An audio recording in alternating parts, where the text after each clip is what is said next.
of you are in a technology class and you know a little bit about health and safety and all that sort of stuff. But some of you aren't, so I need to go over a few things. This room is separate from the other room for several reasons. It's best to keep what we do in terms of glaze in this room and what we do in terms of clay and slips in the other room. We don't want to get everything mixed up because some of this stuff needs to be used in particular ways, and we don't want to get it on tables and things where people who don't know what they're doing will be exposed to it, etc., etc. Okay? So this room has an automatic ventilation system, and it goes on when you turn the lights on. It's also got extractor fans there, and it's also got a spray booth here. If you want the spray booth, to use the spray booth, this needs to be open. Okay? That is closed. This is open. All right? A little word of wisdom too. There's going to be lots of students from the technology class in 3rd and 4th years that will be mixing up glazes in here. If someone is doing a lot of that, you should wear a respirator if you want to work in here, okay? It's just good common sense, all right? And I know that can be kind of a drag for some people, but I want to keep your lungs pristine and white. Mine are kind of... Lungs don't start out white. Brown, It wouldn't be very pristine. What's that? Lungs don't start out white. It wouldn't be very pristine. Yeah. Just got a touch of pottery aids. Yeah. Okay, so what do you think glazes are made out of? Glass? Clay. Clay? Oh. Okay, mostly Is it? clay actually. Things that are in clay. There's a difference between glass and glazes. Glass is, you make the piece right out of it, okay? This would all be made of glass, okay? When we make things out of ceramics, we use clay and we put a layer of something on top. If we put glass on top of this, it would melt and all run and form a pool. Glass actually is melting at quite a bit lower temperature than what we're doing in this class, okay? So you see around the perimeter there, all of these different things. A lot of them are different kinds of clay, different kinds of things that help melt the glaze, different kinds of things to help color them, different kinds of things to make them stay on the pot, okay? I dipped this in glaze and then I wiped the bottom, and I didn't get a ring of glaze around it. So the glaze actually melts in place and stays there. That's kind of what we're looking for. Is that what it calls? This one's called celadon. I'm going to go through each glaze and talk about it a little bit so that you have an idea. But basically what glazes are is a mixture of a number of these different ingredients, and they're mixed with water to a rather kind of thick cream consistency. And what happens is all these little tiny particles are so close to each other that they start affecting each other and melting each other. And that starts at a relatively low temperature in the kiln, and it finishes off up at the high temperature when everything's glossy. Another thing that students don't realize is this was as soft as when you took it off the wheel at peak temperature. Okay, so everything is getting melty. If I took this even to higher temperature, it would turn into a puddle of glaze on the shelf too. Okay, so it's all relative. So the way that we work here, the reason we bisque this is you've probably noticed that this material is really absorbent, right? It's like a sponge. So when we dip it into a liquid mixture of clay, glaze materials and water, the water soaks in and it forms a nice little thin coat. And depending on how long you hold it in, the thicker coat you get. Okay? So that's sort of the theory why we do it this way. Also, everybody has grubby hands around here, and people wear hand lotion, all kinds of things like that. Dirt, anything oily will resist glaze. So before I start working today, and I usually do this, I'll do this before I even start talking much more, I will take a really wrung out sponge and I'll go over all the surfaces really quickly to wipe off any dust, grease, things like that that might be on there, and then you won't get little spots where the glaze doesn't attach. Okay? Another cardinal rule is that everything that we're going to be making has no glaze on the bottom.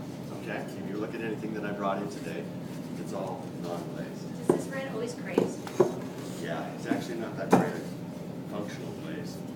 But it's beautiful. It is pretty. Sorry, I lost my train of thought. Why would it not be functional? Yeah, I need to keep going on my Sorry. track here. I won't get through it all for you. Don't glaze the Wiping, bottom. bisque, Bottoms, no glaze on the bottoms. Why don't we want glaze on the bottoms? It'll melt to the shell.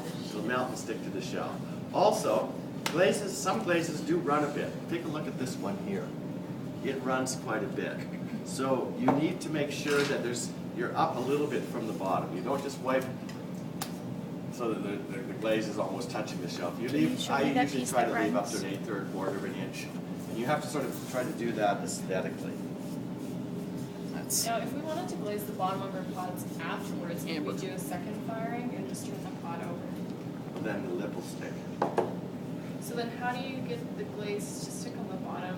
Because I have pots at home that are glazed fully around. Yeah, and you have these little stilts. That just don't work at high temperatures. That's you'll see that often a lot at lower temperatures, but at higher temperatures, yep. The problem is that stilt, when things get hot and soggy, they move around and stick, and it's just, we could never load all of your work into the kiln if we had to put it on stilts. It just wouldn't work. So, aesthetically, it can all work out. If you kind of think of the spot that's hitting the table as the spot that's unglazed, it works out pretty well. So, glazes, liquid suspension.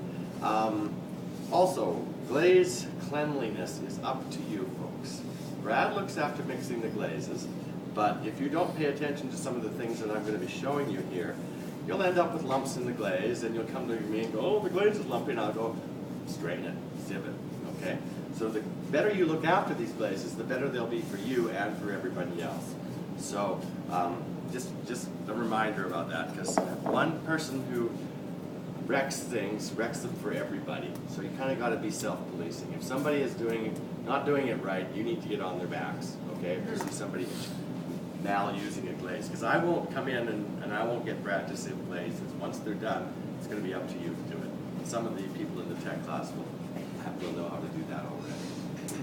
Also, I don't like polluting too much, or using too much water. So when I'm working, I tend to get a bucket of water and I can rinse things out on it. It saves going to the sink and putting everything down the drain. Okay. This room is open while, I think it's actually open all the time now. We decided to do that pretty much. So it's available. But during peak times, it gets pretty crowded in here. And you kind of missed the last peak time because most of the crits are this week for the 4th years. But at year end, you don't want to come in and do everything right at the last minute. It takes time to glaze well. One of the things that I'm going to ask you to do today is not to glaze everything. What I'd like you to do is to try some things out, and we'll fill up a couple of cards with, you can use your tests. Some of you have some of these. You can try things out, and you can try different glazes on different pieces. We'll put them in the kiln in the next week or so, and we'll fire them up. You'll get them out, and you'll see what you did. Then you'll look at those results, and you'll glaze some more, and you'll do a lot better job that way than if you save everything to the end and try to glaze it. It's one of those processes where you just need to keep going through it all the time. Okay, so we have a number of different glazes. Some of them, the people in my class know about something called food safety, okay? There are certain things with some glazes that are not necessarily the best things to line pots with. So I'm going to tell you some things. When I say something is a good liner glaze, that means it's good for the insides of things, okay? There's a few that I'm going to say don't use them as liner glazes because they're going to be problematic for you, okay? The other thing that I'm going to ask you to do this week is to keep it simple on the pots that you're using. On any of the tests that you're trying, you can try all kinds of fancy stuff. But on the pots, I want you basically today to learn how to get a good coating of glaze on over the whole thing, like what you've seen there. And also I'm going to show you how to glaze inside one color and outside another color. I'm not going to talk to you about a lot of fancy techniques and things right away because I want you to just basically learn how to get glaze on. And as we get better, we'll do more things. Also, some of you, thankfully, and congratulations, have been using lots of slips. And I'll tell you the glazes that will work better on slips. And you can also see some samples here of how slips work under various glazes. Okay? It doesn't have to be a clear glaze for the slip to actually have an effect. Okay? So, things for the insides. I'm going to talk about those first. And you hand me the cellophane. Yeah. Okay. The reason that we have liner glazes like the ones I'm going to talk to you about is that they don't have very much in them. You don't want toxic materials like cobalt and too much copper and chrome and things like that on the insides of things. So those of you who like bright colors on the insides of your work, what I would recommend is you put a colored slip on there and then put a clear glaze over top, okay? This is, I'll start with that one. It's called the DeBose Clear. There might even be another sample of it. Somewhere up there. It's a relatively clear glaze. It will turn slightly greenish blue in a reduction atmosphere, but nothing that's really a bright color. But if you've done slip work and wanted to show to best effect, what I would recommend is the DeBose Clear, okay? This is a good safe liner. It's durable, lasts a long time, and it shows things underneath. It fits the clay body right. What do I mean by fit? Doesn't come on. What did somebody asked? Laura asked a question about this one, right? About the crazing.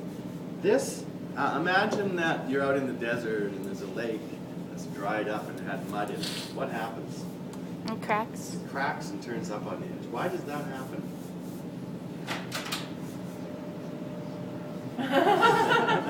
Good luck, Jocelyn.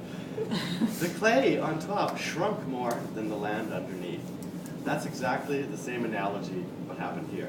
This glaze, when it cooled, shrunk more than the clay underneath. Okay? So that's why you get these little craze lines. Now, at this temperature, it's not as dangerous as at lower temperatures, but you tend not to want glazes that craze. Listen to this. Listen to this. There'll be a different sound. Okay? So, copper red is a beautiful color, but it's probably not the best functional liner. So if you want to use copper reds, what I'd recommend doing is try to get another liner on the inside and use the copper red on the outside. Okay?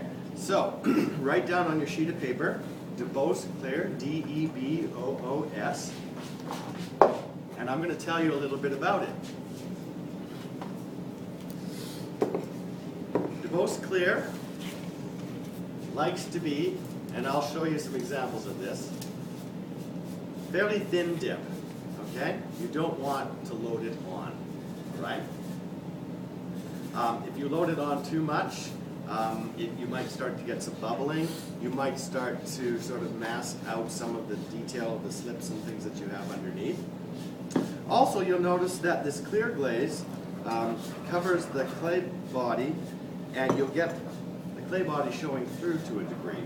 Now, if I had a dark brown clay, as I've seen, I think Shannon's using some of that, this clear would not look this color. It's because it's clear, so you'll see what's underneath. You won't want the clear on the brown clay. No, it looks like luncheon meat. It looks so ugly.